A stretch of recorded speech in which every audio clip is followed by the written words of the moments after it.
মারে মা,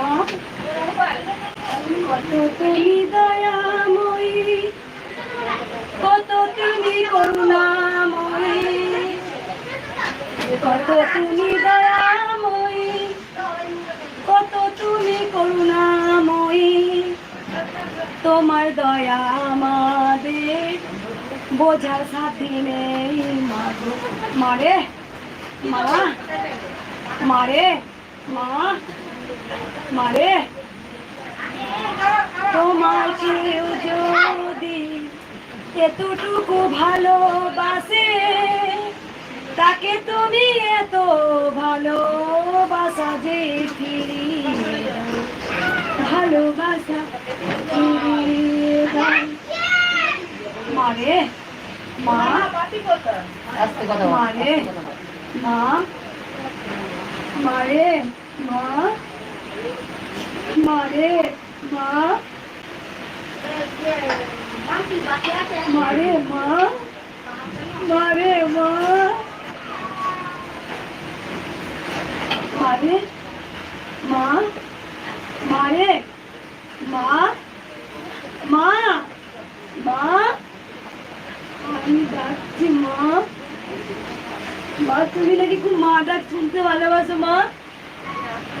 মা, মারে মা, মারে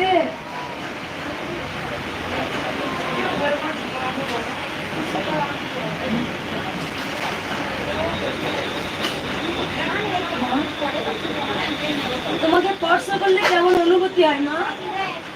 তোমাকে স্পর্শ করলে কেমন একটা অনুভূতি হয় মা? জয় কৃষ্ণকালী মায়ের জয়। দেখো আমাদের একটা কি ভুল করি বলো তো, আমি কিছু একটু কথা বলি, দেখো তোমাদের ভালো লাগবে। আমাদের বড় কি ভুল জানো?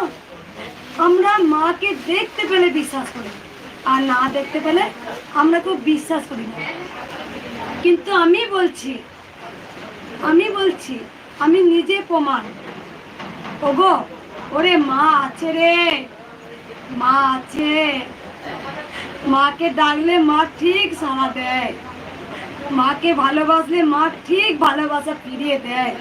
তাই আমি ভক্তদের বারবার বলি যে মা আছে গো, তুমি যদি মায়ের কথা চিন্তা করো, মা দেখবে ঠিক তোমাদের কথা চিন্তা করে। তুমি যখন মাকে ভালোবাসবে, দেখবে তোমাকে এতটা ভালোবাসাতে দেবে। কারণ আমি নিজে প্রমাণ গো, যখন মাকে ডাকি না মা, মা, মা, মা, আমি বলছি গো, আমার ঠিক অনুভূতি হয়।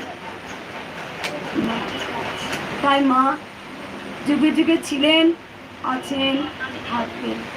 জন্ম মৃত্যু, যিনি আমার কপালে জন্ম দিয়েছেন তিনিই মৃত্যুটা লিখে রেখেছেন। তাই অনেক অনেক ভক্ত এসে বলে মা গো আমার এ, মা গো আমার ওই, মা গো আমার সব শেষ হয়ে গেল। দেখো জন্ম মৃত্যু যদি না হতো, মৃত্যু যদি না হতো, জন্ম তো হতো না। তাই জন্ম মৃত্যুটা কোনোভাবে তুমি আবদ্ধ করতে পারো না। কারণ জন্ম যখন হয়েছে তখন নিশ্চিত আমার মৃত্যু হবে, আর মৃত্যুটা গোবিন্দ লিখে রেখে দিয়েছে। কারো গাড়ি অ্যাক্সিডেন্টে মৃত্যু, কারো রোগ জ্বালায় মৃত্যু, কারো ভালো বাবা মা বেঁচে আছেন, সন্তানের মৃত্যু, আবার কারো সন্তান আছেন, মায়ের মৃত্যু, আবার কারো বাবার মৃত্যু, আবার কারো গাড়ি অ্যাক্সিডেন্টে মৃত্যু, আবার কারো নানাভাবে নানা রকম মৃত্যু, কেউ রোগ জ্বালায় মৃত্যু। তাই মৃত্যুটা কেউ আটকাতে পারে না, কারণ গোবিন্দ স্বয়ং লিখে দিয়েছেন যে সময় যে তারিখ আমার যদি মৃত্যু লেখা থাকে, আমার সেই টাইমই, সেই তারিখে, সেই দিনেই মৃত্যু হবে। কারণ মৃত্যু, জন্ম মৃত্যু সবই যে গোবিন্দর হাতে লেখা। তাই একবার যখন ভগবান গৌতম বুদ্ধ ছিলেন, সেই সময় এক বিধবা মায়ের এক ছোট্ট সন্তান ছিল, সেই সন্তানটা মারা যায়। তার স্বামী কিছুদিন আগে মারা যায়, কিছুদিন পর তার ছোট্ট সন্তানটাও মারা যায়। কিন্তু সেই বিধবা নারী মরা সন্তানটাকে নিয়ে ভগবান গৌতম বুদ্ধর চরণে ফেলে দেয়, বলে আচ্ছা ভগবান, তুমি তো ভগবান, তাহলে আমার সন্তানটাকে তুমি তুমি কেন বাঁচিয়ে দিচ্ছ না? আমার সন্তানটাকে তুমি জীবিত করে দিচ্ছ না? কেন তুমি দিচ্ছ না ভগবান গৌতম বুদ্ধ? তা ভগবান গৌতম বুদ্ধ ওই বিধবা মাকে একটা শিক্ষা দেওয়ার জন্যে, বা শুধু বিধবা মাকে নয়, সেটা আমাদের গোটা পৃথিবীকে শিক্ষা দেওয়ার জন্য সেই বিধবা মাকে বলে যে তুমি গোটা বাড়িতে তুমি এক মুঠো সর্ষে নিয়ে এসো, যে বাড়িতে এখনো পর্যন্ত কেউ মারা যায়নি। এবার সেই মায়ের সেই সেই মাকে যদি বলে, কিন্তু সে শুনবে না। ভগবান গৌতম বুদ্ধ বুঝে গিয়েছিলেন তাকে এইভাবেই শিক্ষা দিতে হবে, গোটা পৃথিবীকে এইভাবে আমাদের শিক্ষা পেয়েছি।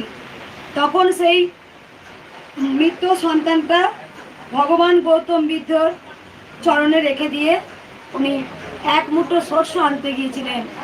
তাও ভগবান গৌতম বুদ্ধ বলেছিলেন এখনো পর্যন্ত যে বাড়িতে কেউ মারা যায়নি সেই বাড়িতেই শস্যটা আনবে, তাহলেই তোমার ছেলে বেঁচে যাবে। তখন সেই বিধবা মা গোটা পাগলের মতো গোটা বাড়ি খুঁজছে যে কোন বাড়িতে আজ পর্যন্ত কেউ মারা যায়নি। তখন ভগবান গৌতম বুদ্ধ যেই মাকে বলেছিল না, সেই আদেশ মতো তিনি সেই বিধবা মা পাগলের মতো খুঁজছে, যার বাড়িতে ভিক্ষা চাইতে যাচ্ছে যে আমাকে এক মুঠো ভিক্ষা দিন, আমাকে এক মুঠো ভিক্ষা দিন, সর্ষে দিন। তা যখন আনতে যায় বলছে আপনার বাড়িতে কেউ মারা যায়নি তো? যতগুলো বাড়ি গোটা গ্রাম খুঁজেছে, কেউ বলেছে আমার ছেলে মারা গেছে, কেউ বলেছে আমার মেয়ে মারা গেছে, কেউ বলেছেন আমার ঠাকুমা মারা গেছেন, কেউ বলেছে আমার দাদু মারা গেছেন, কেউ বলেছে আমার সন্তান মারা গেছেন। তাই কোনো বাড়ি, একটা বাড়ি পর্যন্ত পায়নি যে আজ পর্যন্ত কেউ মারা যায়নি। তখন সেই বিধবা মা ক্লান্ত হয়ে আবার ভগবান গৌতম বুদ্ধের কাছে ফিরে আসেন আর অজোরে কাঁদতে থাকেন, প্রভু আমি যতগুলো বাড়ি গেছি সব বাড়িতে আমাকে বলেছে কেউ না কেউ মারা গেছেন। তাই প্রভু, তখন মা বুঝে গেছে জন্ম যখন হয়েছে মৃত্যু একদিন হবেই, তাই কার কতটুকু আয়ু একমাত্র গোবিন্দ নির্ধারিত করেছেন। কারো মায়ের গর্ভ থেকেও চলে যায় পৃথিবী আলো দেখার আগে, কেউ আবার 8 বছর বয়সে চলে যায়, কেউ 2 বছর বয়সে চলে যান, কেউ 5 বছর বয়সে চলে যান, কেউ 25 বছর বয়সে চলে যান। কারণ এটা গোবিন্দর লেখা। তুমি শত চেষ্টা করলেও, জোর করলেও মৃত্যুটাকে আটকে রাখতে পারবে না। কারণ ভগবান শ্রীকৃষ্ণ যখন জন্ম দিয়ে পাঠিয়েছেন তিনি মৃত্যুটা তার হাতেই লেখা আছে। তাই দেখো অভিমন্যু, অভিমন্যু মহাভারতে অভিমন্যু কত বছর বয়সে মারা গিয়েছিলেন, কিন্তু অভিমন্যু ভগবান শ্রীকৃষ্ণ কিন্তু জানতেন যে অভিমন্যু মাত্র মনে হয় 14 বছর বয়সে মনে হয় মারা গিয়েছিল।